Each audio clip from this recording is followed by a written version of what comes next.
7h-10h sur Radio Courtoisie, ligne droite, Maude Koffler.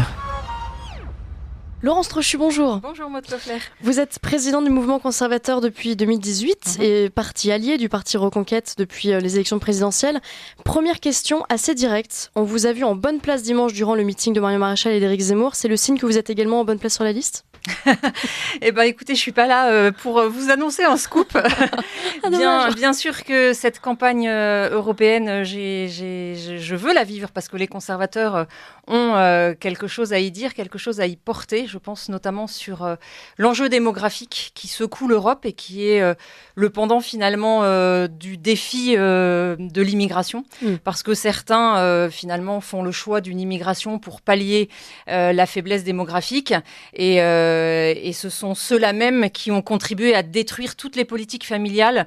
Et 10 ans après, eh bien, en France particulièrement, nous voyons les fondements de la démographie. C'est un sujet que le mouvement conservateur, je dirais fidèle à son ADN, porte bien évidemment dans cette campagne. Alors, on va parler de l'immigration et des sujets phares de cette campagne. Ce week-end se tenait donc le premier meeting de Marion Maréchal au Palais des Sports. Vous êtes donc présidente du mouvement conservateur qui s'est allié à Reconquête pendant l'élection présidentielle. Quel est votre rôle actuellement dans cette campagne ?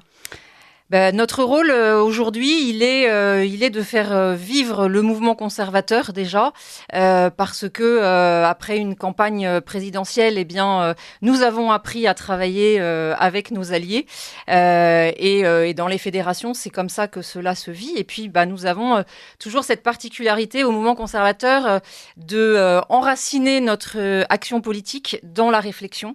Donc, nous avons travaillé aussi précisément sur les sujets que les conservateurs portaient dans cette campagne. Donc, il y a eu un travail de contribution au programme. Voilà.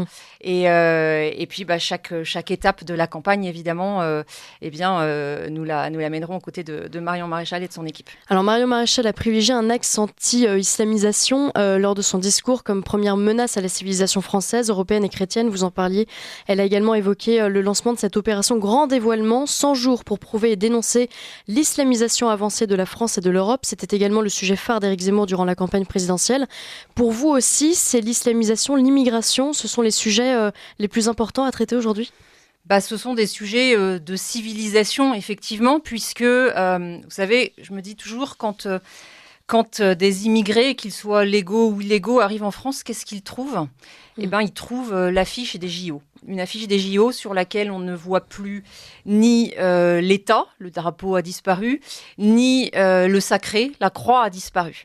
Donc, ils arrivent et ils ne trouvent rien, à part la CAF, à part les allocs, à part, je dirais, ce qui peut les nourrir au sens premier du terme. Mais vous savez, j'aime beaucoup cette phrase de Toynbee dans l'histoire des civilisations. Les barbares nous attaquent parce que nous déclinons. C'est nous-mêmes qui avons le genou à terre et nous sommes finalement pris en étau entre cette islamisation de la société qui est visible de plus en plus et puis de l'autre côté, cette destruction de ce que nous sommes, de notre identité chrétienne, d'où aussi notre insistance chez les conservateurs sur les racines chrétiennes de l'Europe. Si nous n'avons plus rien à offrir, il ne faut pas s'étonner que la nature ayant horreur du vide, ceux qui arrivent avec leur culture, leurs mœurs, leur manière de vivre, leur religion, et auquel cas, c'est évidemment la question de qui nous sommes à laquelle il faut répondre. Et puis, ce slogan de la campagne de Marion Maréchal est très adapté. France fière. France fière de ce que nous sommes. Vous avez le sentiment qu'on ne donne plus suffisamment de France à aimer, mais d'abord, alors effectivement, aux personnes qui arrivent en France, mais même aux Français eux-mêmes. C'était ce que disait Philippe de Villiers pendant la campagne. Si on ne donne pas, si on ne transmet pas nos victoires, nos grandeurs, etc., les jeunes Français se tourneront vers d'autres grandeurs, d'autres victoires. Il parle évidemment de l'islam en particulier. C'est ce que vous partagez, ça ? Ah oui, vous savez, on a 5 verbes pour traduire l'état d'esprit conservateur.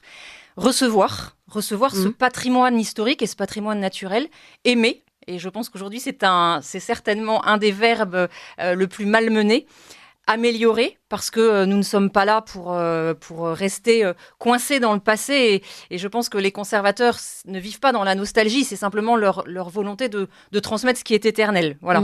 Protéger. et donc ce patrimoine, et puis de fait le transmettre. Et on a d'énormes, malheureusement, difficultés à le faire parce que les woke nous mettent ce genou à terre, cette culture du renoncement, du reniement. Donc le grand défi, bien évidemment, il est politique, mais vous voyez bien qu'il est aussi culturel. Ouais. Alors, il y a également eu la venue de Nicola Procaccini, coprésident de l'ECR, eurodéputé italien de Fratelli d'Italia. Depuis un mois maintenant, Nicolas Bay a intégré ce groupe au Parlement européen. Nicola Procaccini, dans un entretien au Point mardi, a déclaré que ce sont les élections les plus importantes de l'histoire de l'Union européenne. Pourquoi ? Parce que c'est un rapport de force qui est sous nos yeux et que nous n'avions pas jusqu'à présent. C'est-à-dire que plus que jamais, cette opposition entre les progressistes et les conservateurs est d'actualité. Et pour la première fois, avec des nations qui rejoignent le groupe des conservateurs et des réformistes, il y a moyen de peser et de faire contrepoids aux progressistes. Évidemment, je pense à ceux de Renew, mais je pense aussi à toute la partie du PPE qui aide le groupe progressiste à gagner justement, à gagner ses votes. Donc, on peut faire pour la première fois un contrepoids efficace parce que je pense que les électeurs français sont en droit d'attendre de l'efficacité de la part des députés qu'ils vont élire. Et c'est pour ça que il est extrêmement important de savoir où vont siéger les députés une fois qu'ils seront élus. Ce sera un contrepoids efficace aussi face à Identité et Démocratie, le groupe du Rassemblement national ? Oui, parce que la dimension civilisationnelle, elle est bien plus présente chez les conservateurs et réformistes. Et puis parce que de fait, on a vu dans le précédent mandat, ils sont quand même relativement isolés par rapport à la masse que constituent les progressistes. Ouais. Alors, il y a des tensions depuis le soutien probable de Giorgia Meloni à la candidature d'Ursula von der Leyen. Meloni est la présidente du groupe ECR et son rapprochement avec l'actuelle présidente de la Commission n'est pas vu d'un très bon œil. Certains parlent d'un risque de fracture au sein du groupe, notamment pour ces conservateurs polonais profondément hostiles à von der Leyen, mais pourtant alliés à Meloni. Quel regard portez-vous là-dessus ?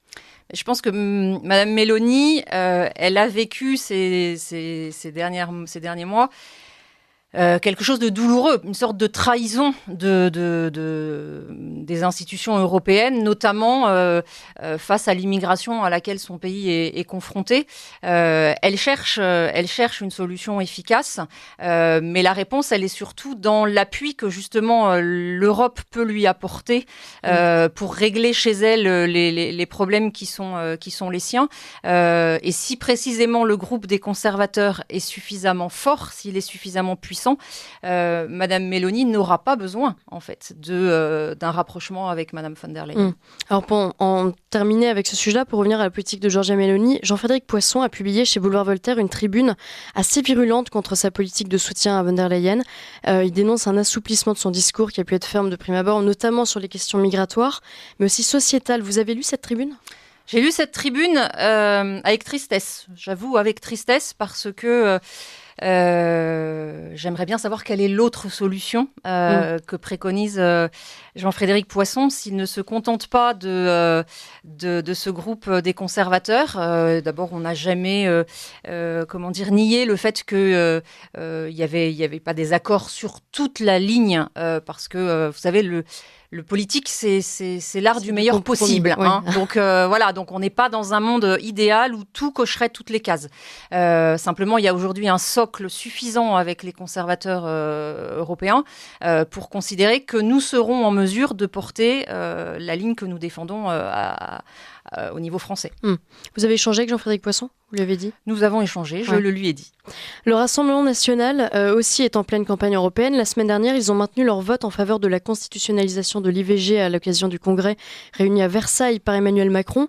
Nous avions expliqué dans notre matinale lors des débats parlementaires que Marine Le Pen avait donné comme consigne de vote à son groupe de voter pour. Et pourtant, au Parlement européen, les députés RN s'apprêtent à s'abstenir sur l'ajout du droit à l'avortement dans la Charte des droits fondamentaux de l'Union européenne. Comment vous comprenez cette stratégie ? C'est pas très lisible, on est d'accord, ça manque de cohérence et c'est un des problèmes d'ailleurs qu'on peut rencontrer au Rassemblement national.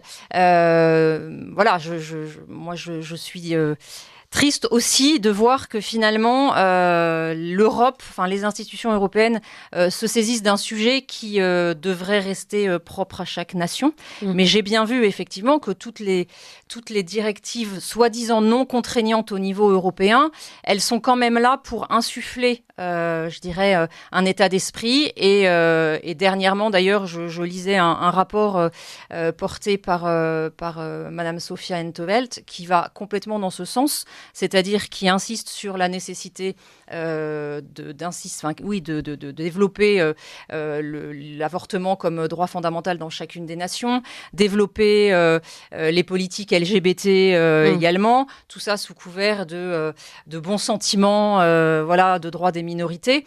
On voit bien, le rouleau compresseur progressiste, il arrive de l'Europe et puis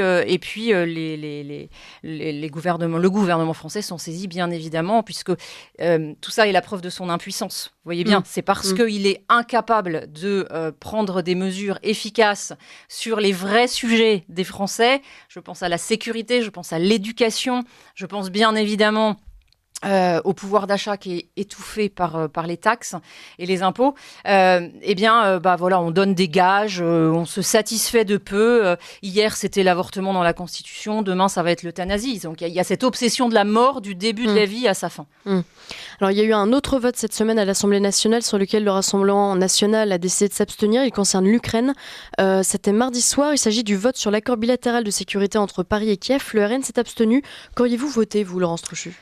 Vous voyez, on est dans une situation absolument terrible parce que, vous citiez tout à l'heure Philippe de Villiers, il rappelait il y a peu de temps que les guerres commencent toujours par des petites choses anecdotiques. Et il y a un équilibre qui a été rompu par les déclarations d'Emmanuel Macron. Il est rompu dangereusement.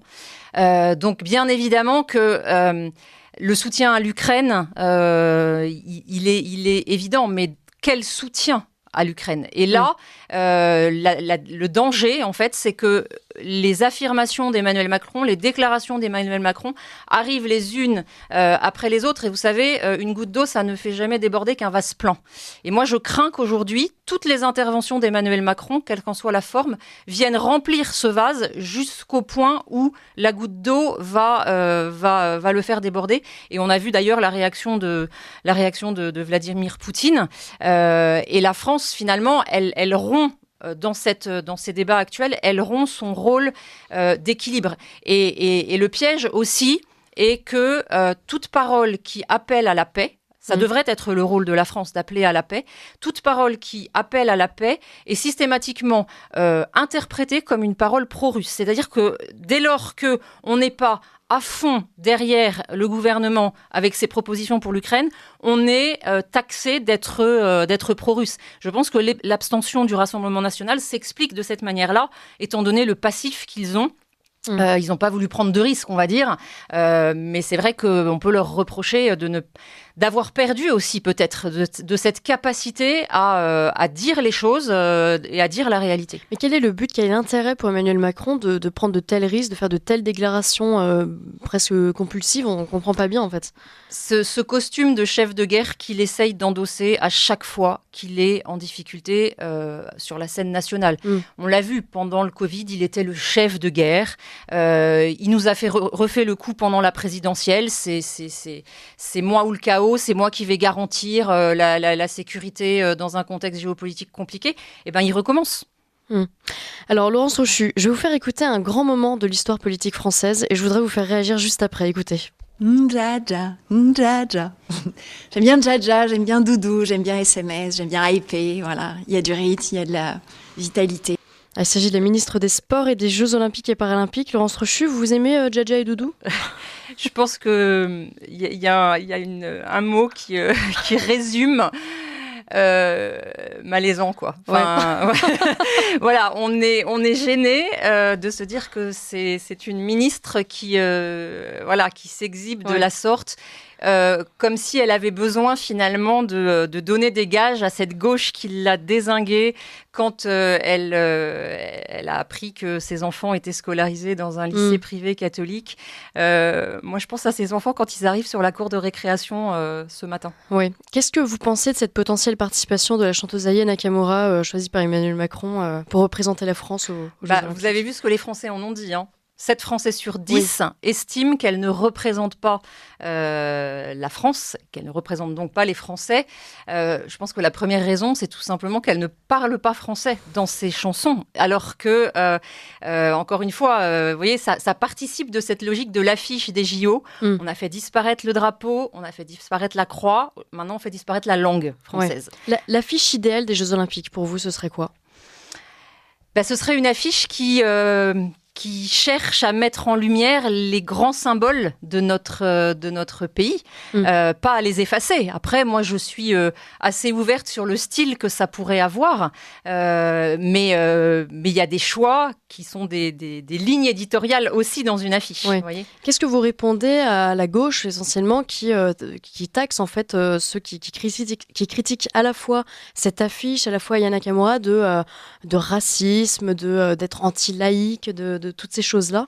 Qu'est-ce qu'il faut répondre à en fait, vous savez, quand ils n'ont pas d'arguments, ils ont des anathèmes. Voilà, les mots, on les connaît. En fait, dans leur bouche, on est tous malades de quelque chose. On est islamophobe, on est transphobe, on est homophobe, on est grossophobe, voilà. À croire que la France est un asile à ciel ouvert, quoi. Mais non, je pense que cette emprise progressiste et woke sur les mentalités, c'est notre devoir précisément de ne pas en avoir peur et de réaffirmer ce que nous sommes, parce que si nous ne le faisons pas, précisément, nous leur laissons la place. Et nous leur laissons la place notamment dans un domaine crucial qui est celui de l'éducation. On a vu comment les éditions de manuels scolaires, finalement, servaient aussi cette cause progressiste. Et aujourd'hui, le rempart contre l'idéologie, quelle qu'elle soit, c'est de toute façon l'instruction, la transmission des savoirs, puisque l'éducation reste du domaine des parents, mais le rôle de l'école, il est de pouvoir dire que 2 et 2 font 4 et que la pluie, ça mouille, et de le montrer. Merci beaucoup, Laurence Trochu. Je rappelle que vous êtes président du mouvement conservateur, parti allié du Parti Reconquête. À très bientôt sur notre antenne. À très bientôt, merci.